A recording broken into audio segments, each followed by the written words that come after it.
Yo, naka-duty ka ba, sir? Nasa duty ka, sir? Yes po, sir. Naka-duty po. Ano bang work mo ngayon, sir? Private security po, sir. Private security. Ilang taon ka na, sir? Taga saan? Taga Cotabato po ako, sir. 30 na po ako, sir.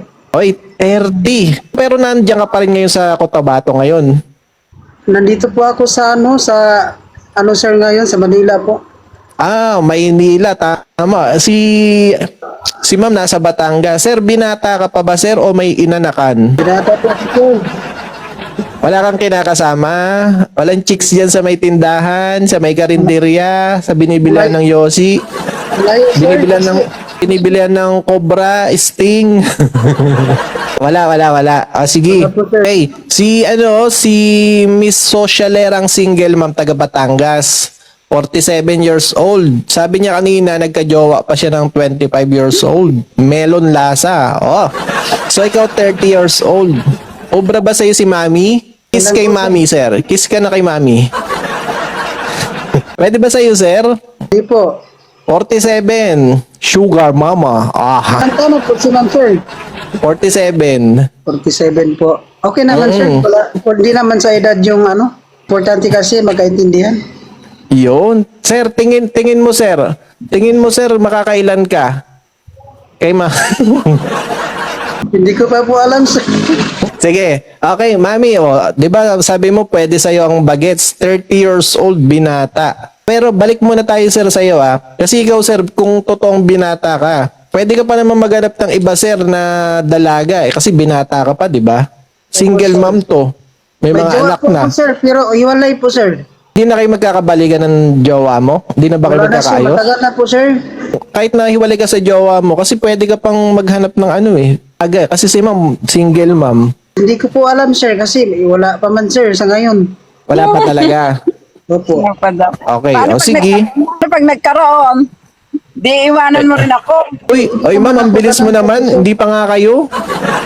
Kalma. Sige. Sige, sir. Ayan na si Socialerang single, ma'am. Kausapin mo na, sir. Mabilis lang. Sige Birahin po. mo na, sir. Ma'am, taga saan po kayo, ma'am? Batangas, Kalatagan. Single pa po kayo, ma'am? Single na single, ma'am. Single. Ano po yung anak niyo? Wala po yung anak niyo? Apat. Apat. Saan ka ngayon, ma'am? Dito sa Kalatagan. Lapit-lapit lang, sir. Oh, ikaw, tagasan ka? Nasaan ka ngayon? Cotabato po ako, Cotabato. Pero nandito ako sa Manila ngayon. Saan sa Ay, ka, Manila? ma'am. Sa Manila. Pero pwede naman pupunta sa'yo kung may patingin ka rin sa akin. Galing din, sir. Sige. Pwede man ako, hindi ko lang alam sa akin lang naman si ma'am, pero hindi ko lang masabi kung okay siya sa akin. O, yan. Sa'yo na binalik, ma'am. Okay ba sa'yo si sir? Hindi naman natin masasabing okay ka agad, di ba? Kasi ngayon lang naman tayo nagkilala eh. Ma'am, gusto mo na ba ma-testing si sir? Sa akin, sir, ayaw ko kasi ng dati sa akin. Mas gusto ko yung may edad na kasi marunong na kasi lumiskarte sa buhay. Mag-handle. Oh. Nala ko marunong mag-helicopter eh. So gusto mo talaga ng matured. Ibig sabihin, pasok sa panlasa mo si ma'am. Si ma'am gusto ko naman yung gusto niya matured, din sir. ng bagets. Pwede din sa kanya. Sige, yan, obra na. Ano, ma'am? Ano tingin mo? Pwede ka ba niyang makilala ng lubusan? Kapag may time, pwede ka bang puntahan? Tapos, na lang muna. Mag-chat muna kami. Sige. Sige. PM. Sir, follow mo na si Ma'am Socialerang Wag na natin patagalan to para magkausap na kayo. Unahan mo na, sir. I-PM mo na siya, sir. Hello. Sige po. Thank you. Ingat.